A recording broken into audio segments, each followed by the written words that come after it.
Stories impacting Montrealers. News impacting Montreal. The Elias Macco Show. News Talk Radio. CJAD 800.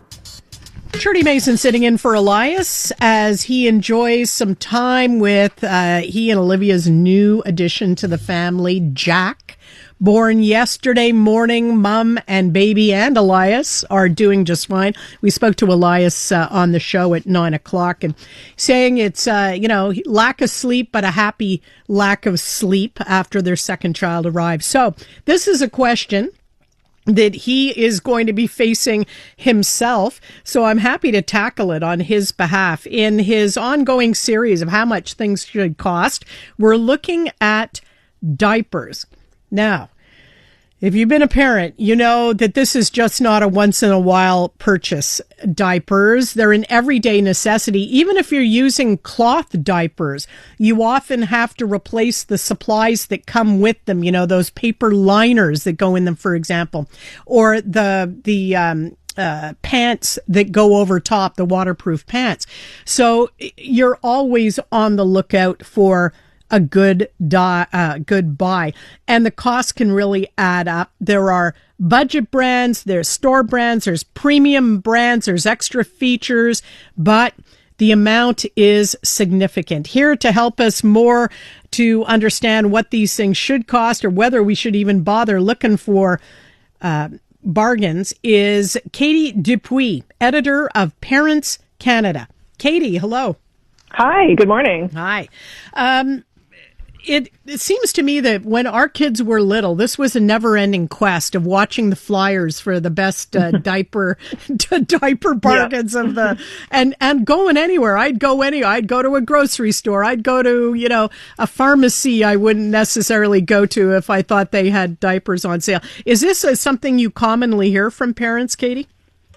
So my kids are well out of the diaper stage. They're 14 and 11. So things have changed since I was a parent, but I do still hear the same, or I am a parent still, but since I'm a parent of babies in diapers. Since in the time since my kids were in diapers, things have changed kind of dramatically in terms of price.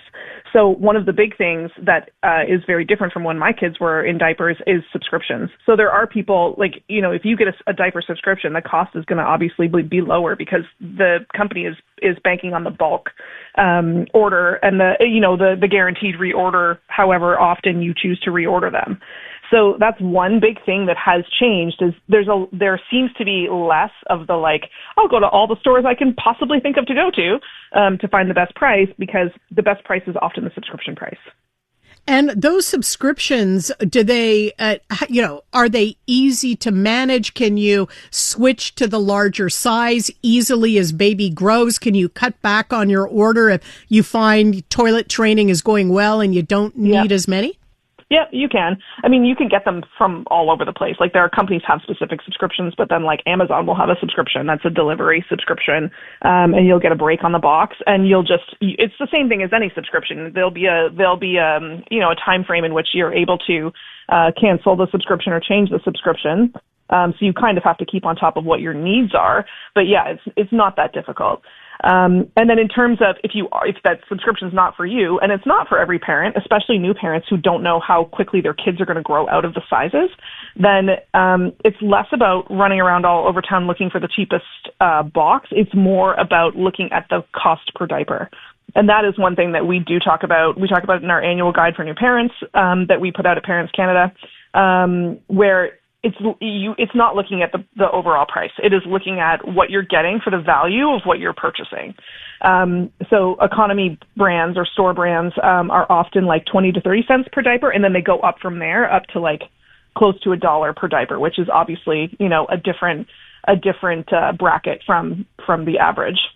20 to 30 cents. Are you getting quality for that amount of money? Are some of the store brands or the discount brands worth it? So I think it really depends on the child, right? So it may take some trial and error. You may get lucky, and something from a bulk store or discount store may actually work for your child. But it usually is buy a box and then try it out and see if it works. Or if you have, blowouts that don't work because it doesn't work, like there's blowouts all the time, or you have leakage or whatever, that brand isn't for you. So you might get lucky, and a brand that is not an expensive brand may suit your child perfectly. But it may be that, something that's kind of mid-range is the better bet. It really is about just trying something out to see. I think most parents probably try like the tried and trusted, brands that we know really well first, and then go from there once they figure out what features of the diapers work for their children. Anything new on the front of cloth diapers? So I am not an expert in cloth. I mean, I'm not a diaper expert in general, but cloth diapers, from what I understand, are similar in terms of advancements. Like the styles and the features on cloth diapers will change just like disposable diapers will. So they're always going to get better. The trick with cloth diapers is to understand the work that goes into them. So, if you're subscribing to a diaper service where, a company's coming to pick up your dirty diapers and replenishing your stock, then that is one thing. There are things to consider there, obviously, in terms of storage and stuff like that. But if you're going to be laundering them yourself, then you kind of have to factor that into the newborn days, right? Especially since in the newborn days, babies are going through 8 to 12 diapers a day. Like, that's a lot of laundry. So it is a matter of figuring out what works best for your family. And again, it's going to be trial and error. Like, if you buy a whole set of cloth diapers and they don't work for your child, then you're kind of stuck with them. So it is a matter of kind of figuring out what features work best for your baby, and then making the investment, or deciding you're going to go with a subscription or a company that will pick up your diapers and return clean ones. I remember, ending up with the ends of bags and stuff like that with products that just didn't work. Or, we'd say, okay, well, we'll only use those during the daytime because nighttime it was, not reliable or whatever. Do you have any recommended brands or styles that the parents you talk to have found very reliable? I wouldn't say that there's necessarily brands that are, more reliable than the others. I would say, like I've mentioned, it really is about your child. Like, if you have a child who moves around a ton in their sleep, for example, right, you're going to find that you need certain things than other brands. So, you might need like the higher barriers on the leg openings. Like, you may need things that are going to work better for your child. You may find that a certain brand, like there's the way that it sits on your child's body, there's like a blow up up the back. Well, you're not going to buy that brand again. So it really is, I don't know that I can say that there's one brand that's better than another, but I can say for sure that, if something doesn't work for you, it's not necessarily that nothing's going to work. Well, it's not that nothing's going to work for you. It's just a matter of finding out what works best on your baby's body. And the other thing is just to make sure that you're using the right size, because often you'll have a blowout or you'll have leakage or whatever, and it's just that you need to size up. So that's one thing we talk a lot about at Parents Canada and editorial is, especially new parents don't necessarily realize their baby has outgrown the diaper size they're in because it looks like it still fits. So when you consider the features of the diaper, if they're not working anymore because they're stretched too far, then obviously you're going to end up with a problem. Oh, the blow-ups up the back. You're bringing back such happy memories for me, Katie. Yeah. And always, always right before you're going to present your beloved baby to someone, for the first time. Of course. Here, meet great grandma for the first time, and there's a blow-up. Okay. Minimum budget, would you say, for a newborn, minimum budget that parents should be setting aside or should be looking at as they prepare for their new arrival? Yep. So a newborn typically uses 8 to 12 diapers a day, like I mentioned. So you have to factor in, when you're doing your math, factor in that's between, like 250 and 350 diapers a month. So then you have to do your calculation on your cost per diaper. So budget brands are going to run you roughly like $60 to $100 a month. Mid-range is like $80 to $120, and then the premium brands are going to be like $110 plus.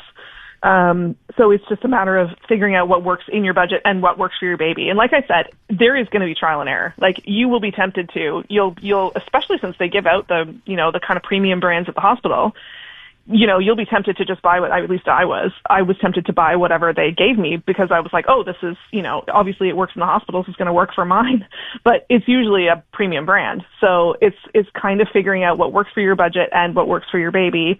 I just wanted to note, it may also change. Like a brand that works for your baby in the newborn days may not work by the time that they're like 8 or 9 months old and moving a lot more.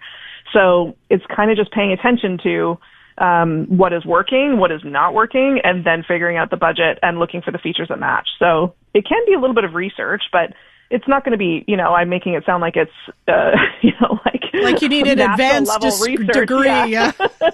It's not. It's just a matter of paying attention to if you constantly have diaper blowouts, chances are there's a problem with the diaper or the sizing, right? So it's just a matter of paying attention to those things and noting what, could be tweaked to make the experience better. Katie, thanks for sharing your expertise.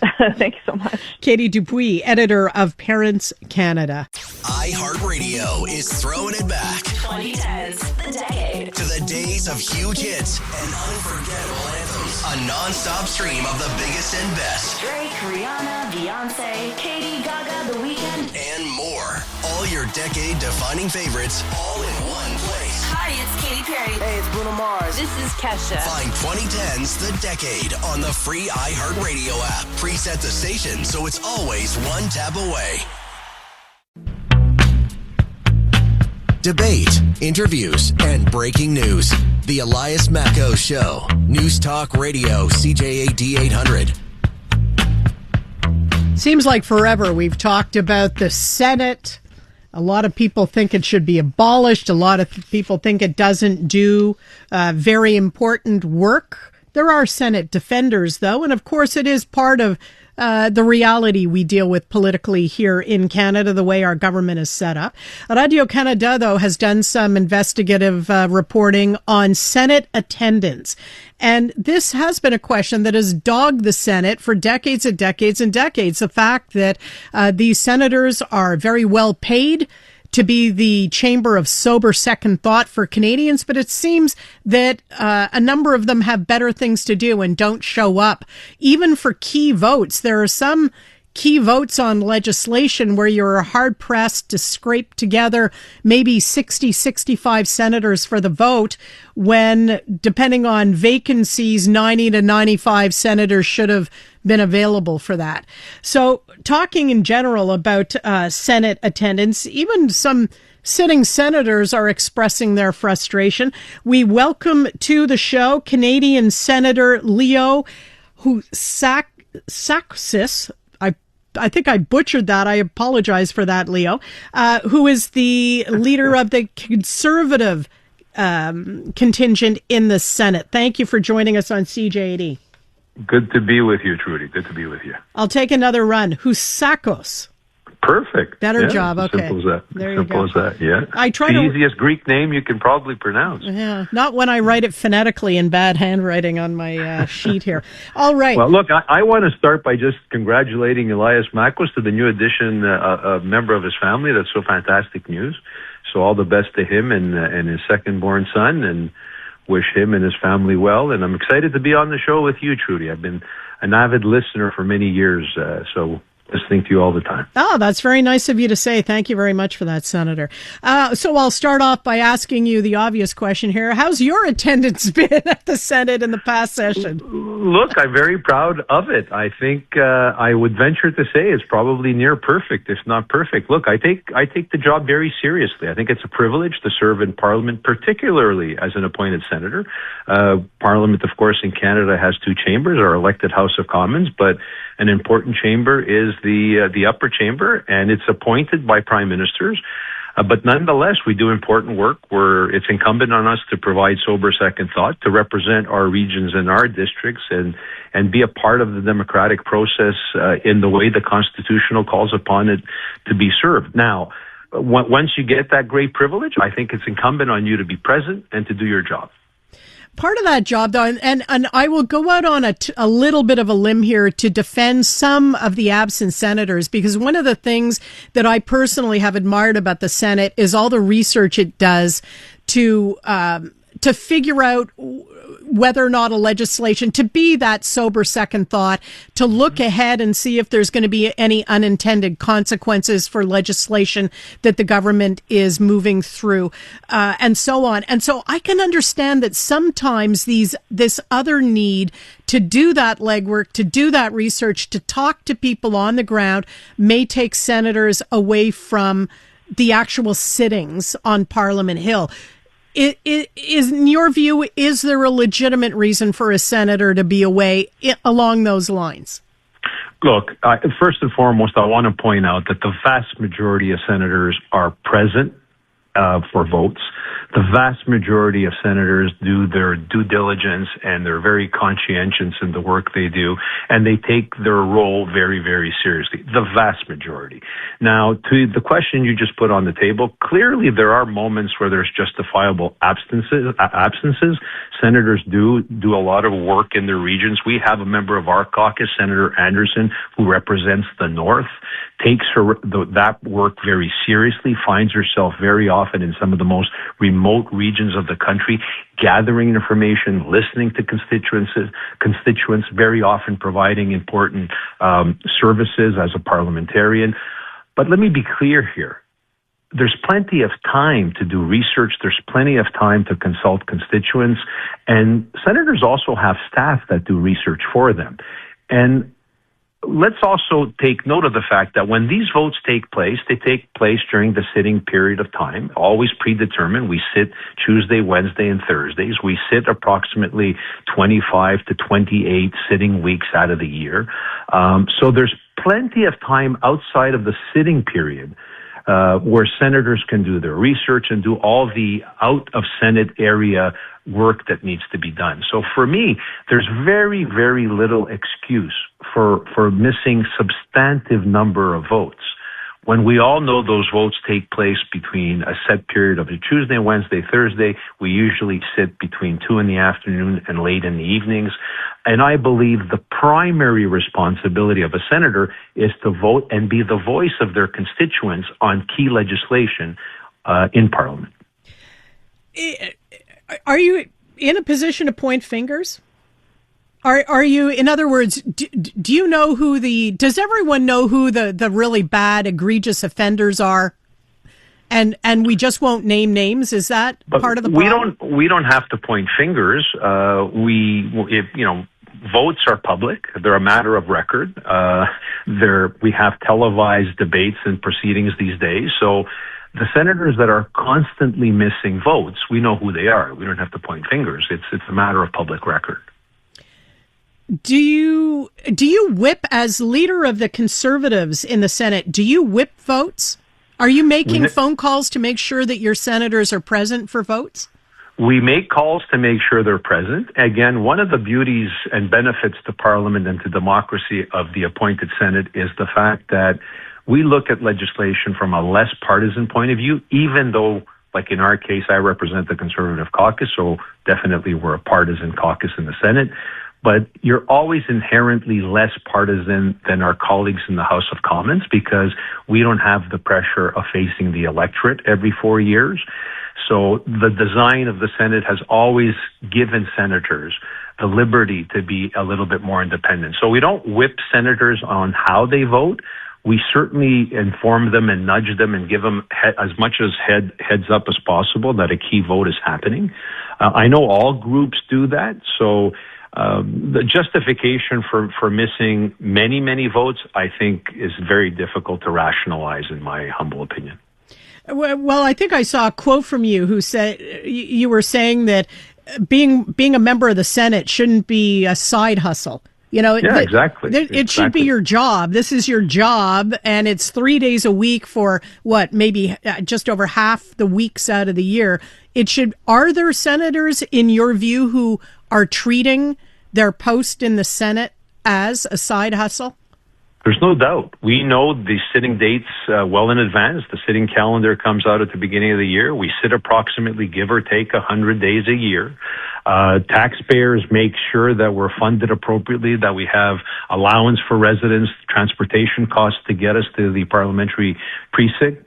So there is absolutely no justification for missing a vote. And I can tell you this, that every single time a prime minister appoints a senator to the Senate and makes that call and says, I'm summoning you to serve in the Senate of Canada, somehow I don't think during that call they say to the prime minister in question, well, you know, I'm a little bit busy in my law practice. I'm a little bit busy in my clinic. I'm a little bit busy working as a consultant in whatever area, field, and expertise they're in. So I can only show up from time to time.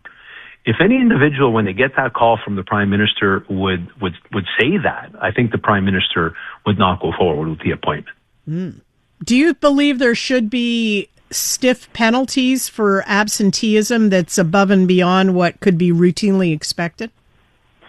That is something that should be considered, of course. When you look at absentees, if they become a pattern after one or two that could be justifiable for a bunch of reasons, you can look at financial penalties.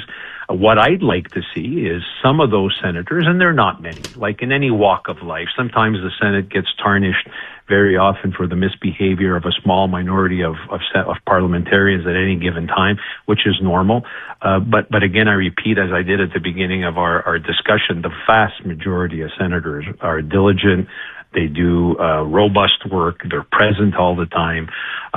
So it's as usual, it's always a small number of individuals. And I hope the fact that the media is looking at it right now and they're starting to scrutinize it a little bit more will encourage senators to step up and be a little bit more diligent when it comes to their voting participation. I appreciate you being on the air with us today, Senator. Thank you so much. Senator Leo Housakos is the Conservative Senate leader on Parliament Hill. Coming back after the news, we are going to talk to our tech advisor, Mitch Joel. He is telling us about that surveillance problem that smart glasses have. Hello, Canada. This is Bryan Adams Radio. Hosted by Bryan Adams himself. We'll play a few of mine, a ton of my favorites, and some must-hear behind-the-scenes stories from the world of rock and roll. One thing about doing rock and roll so long is you end up meeting a lot of the people that you admire. Sometimes you even get to work with them. It's only love, and that's all. Bryan Adams Radio. I'm coming back to you. Now available on the free iHeartRadio app. Hey everybody, how are you tonight? Sounds great. Missed something? Subscribe to the Elias Macko Show podcast to catch up. Available on iHeartRadio and wherever you get your podcasts. This is the first time I have heard this expression, life logging, and it involves wearing smart glasses to capture your everyday life, or maybe it's just sometimes the adventures that you're on. The problem is the notion of surveillance, and that's what we're going to be talking to Mitch Joel about in a moment. Voices you trust to deliver the news. Here's what's making news right now. And help you make sense of it. What's scaring Quebecers the most? The key message here, though, is the station Montrealers have relied on for 80 years.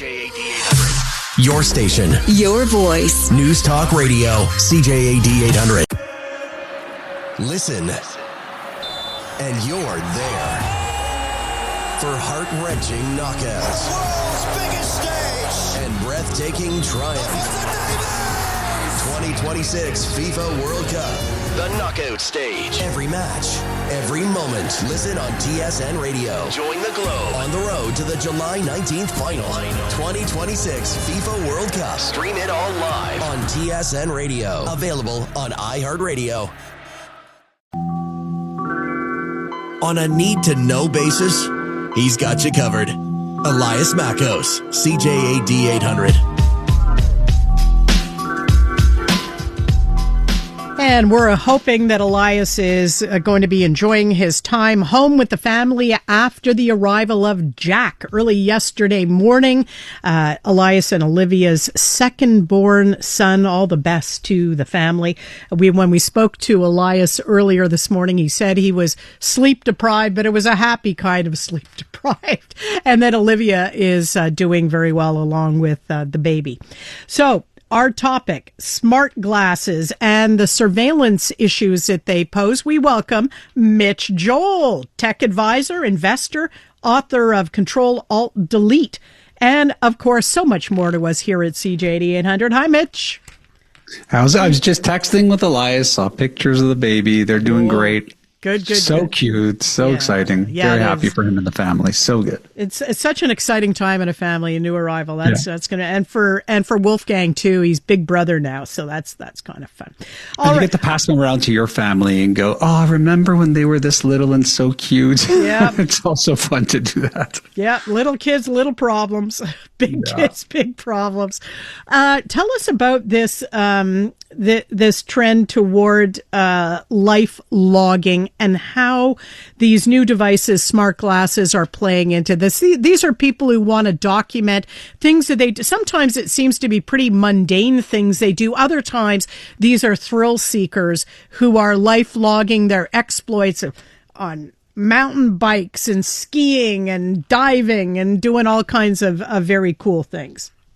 Yeah, so look, there is this new form of technology that enables everybody to capture things from that first person point of view through my eyes. And that's typically done with a whole bunch of different tools and technologies. But the real catalyst for the conversation came because Meta, Facebook, is now releasing an updated version of their glasses.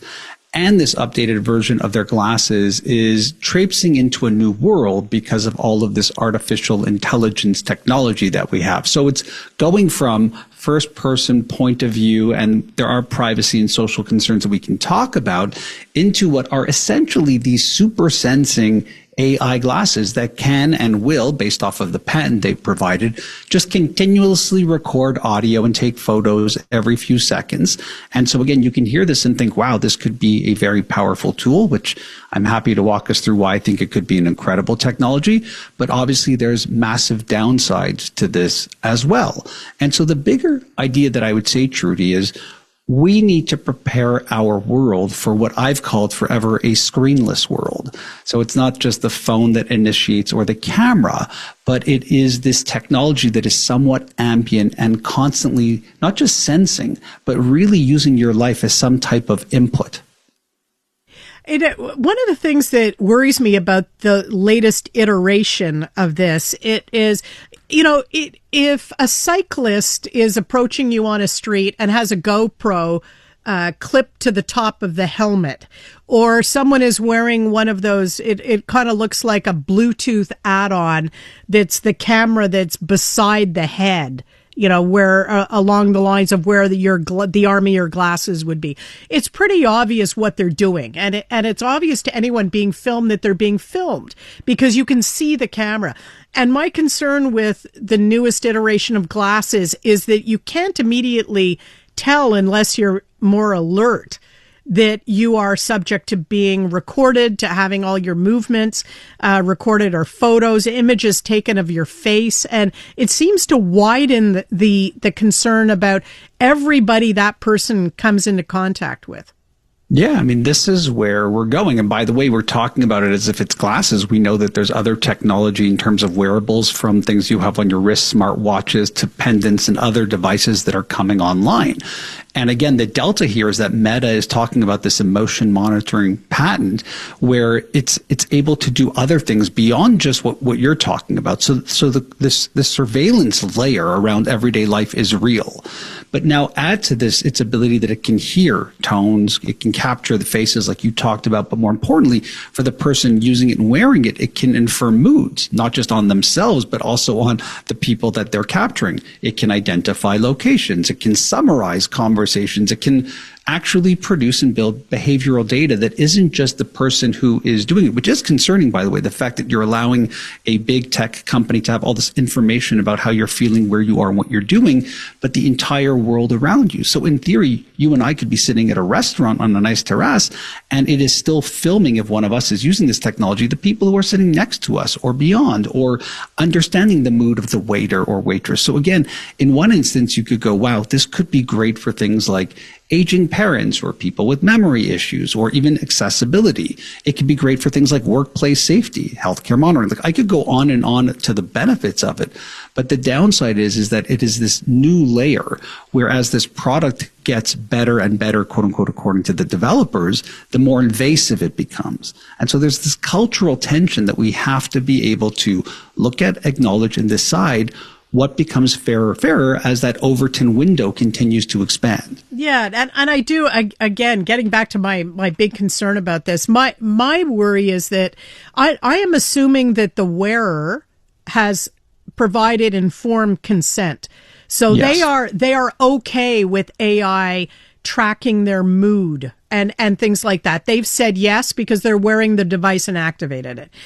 What is not immediately evident to me is whether anyone they're interacting with needs to provide consent for that. What if I don't want my delivery person capturing me at the door, disheveled after a workout, looking sweaty and hot and slightly out of sorts because I got called away from my workout to deal with, what if I don't consent to that? No, this is the exact issue, especially in a world where that delivery person might not have even wanted to have this technology, but is forced to use it for, again, workplace safety, insurance reasons, and on and on. And suddenly we are in this world where this is happening. I mean, this is the big thing. We are in this place now where this killer app may in fact be memory. And that creates a whole bunch of problems. Like you might remember Google Glass, which failed. It failed culturally before it actually failed technically, even though the technology wasn't even close to where we're at today.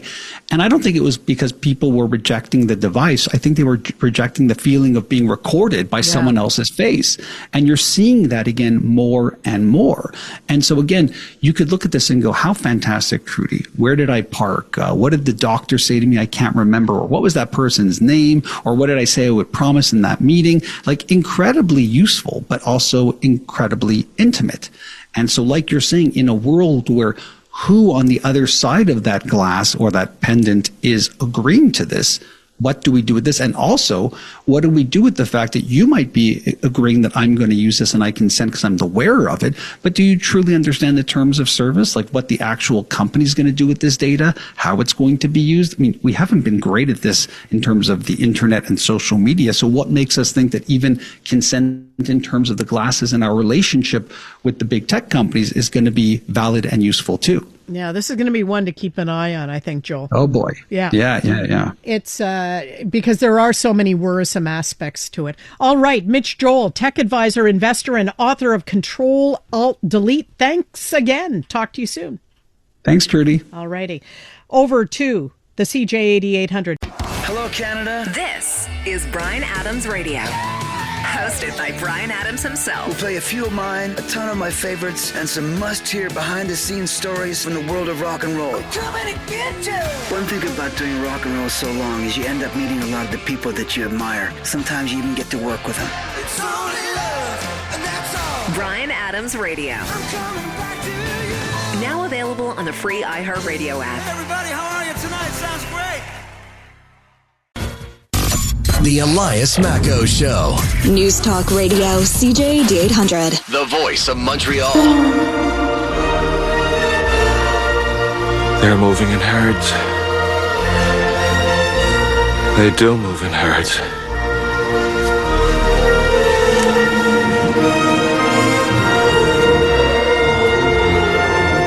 How'd you do this? I'll show you. Now, if you know Sam Neill, it might be from the Jurassic Park movies, or maybe it was from Peaky Blinders, maybe The Hunt for Red October.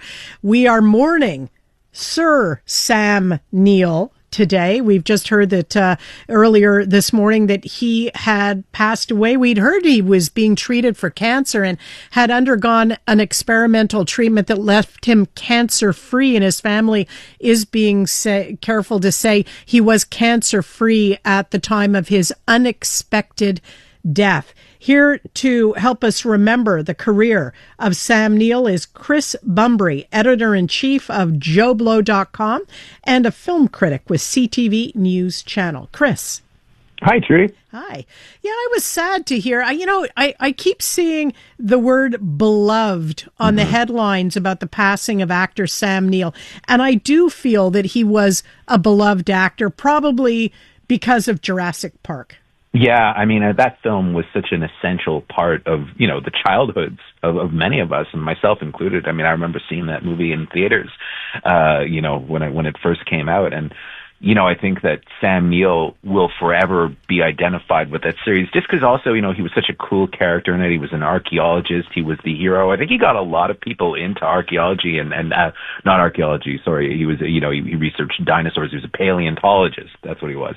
But he got a lot of people into paleontology and, he recreated the role in a couple of the sequels in Jurassic Park 3, most recently in Jurassic Park Dominion. But, I have to say there was much more to Sam Neill than those movies, though. I'm a big horror movie fan, and he acted in a couple of my all-time favorite horror movies. He was the adult version of Damien, the Antichrist from The Omen, in the final conflict. That was one of his early roles.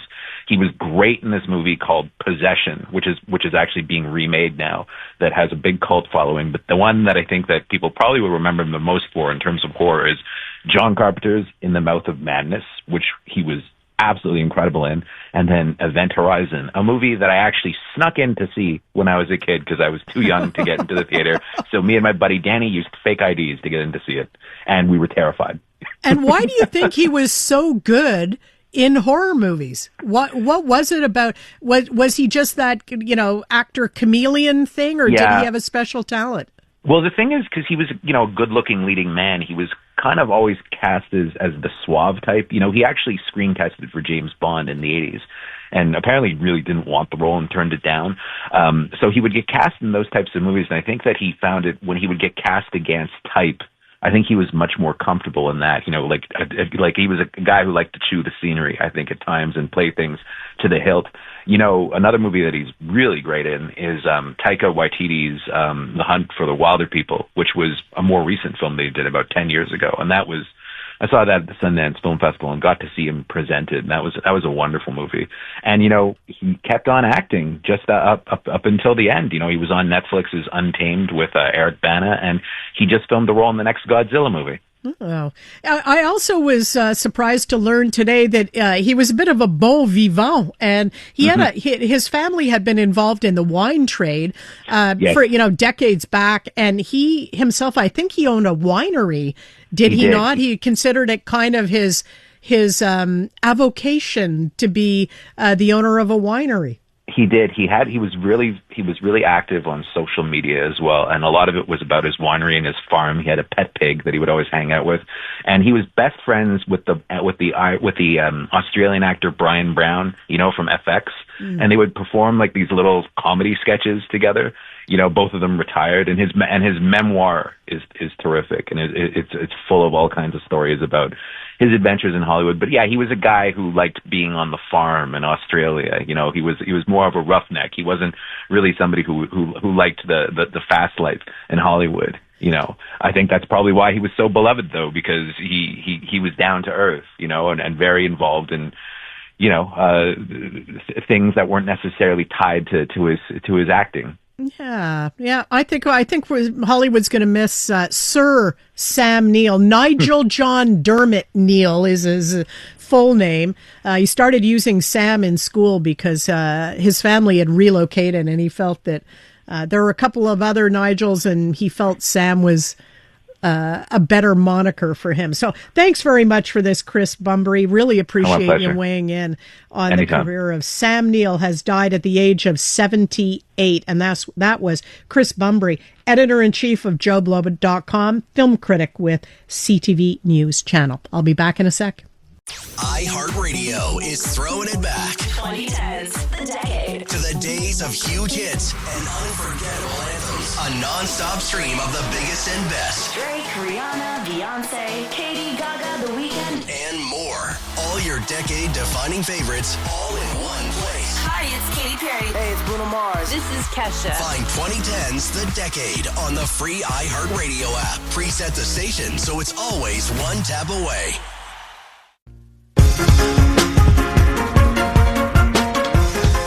My sincere thanks to technical producer Jay Farrar and master control content producer of the Elias Mako Show, Maxime Cadot. Guys, we're going to be spending a lot of time together for the next number of weeks as Elias enjoys his paternity leave, and I thank you very much for the backup, all you do. Stay tuned. We have an update from the CJAD 800 newsroom coming with, that's Tom I see there. I waved at him in the newsroom. I was speaking to him earlier in the newsroom. He's filling in for Jason, who is also away for this week. Enjoy the rest of your day, folks. Canadian women are looking for more out of themselves, their businesses, their elected leaders, and the world around them. And that's why we're thrilled to introduce the Honest Talk podcast. I'm Jennifer Stewart. And I'm Catherine Clark. And in this podcast, we interview Canada's most inspiring women. Entrepreneurs, artists, athletes, politicians, and newsmakers, all at different stages of their journey. So if you're looking to connect, then we hope you'll join us. Listen to the Honest Talk podcast on iHeartRadio or wherever you listen to your podcasts. You're listening to the Voice of Montreal. News Talk Radio, CJAD 800. An iHeartRadio station. Canadian women are looking for more out of themselves, their businesses, their elected leaders, and the world around them. And that's why we're thrilled to introduce the Honest Talk podcast. I'm Jennifer Stewart. And I'm Catherine Clark. And in this podcast, we interview Canada's most inspiring women. Entrepreneurs, artists, athletes, politicians, and newsmakers, all at different stages of their journey. So if you're looking to connect, then we hope you'll join us. Listen to the Honest Talk podcast on iHeartRadio or wherever you listen to your podcasts.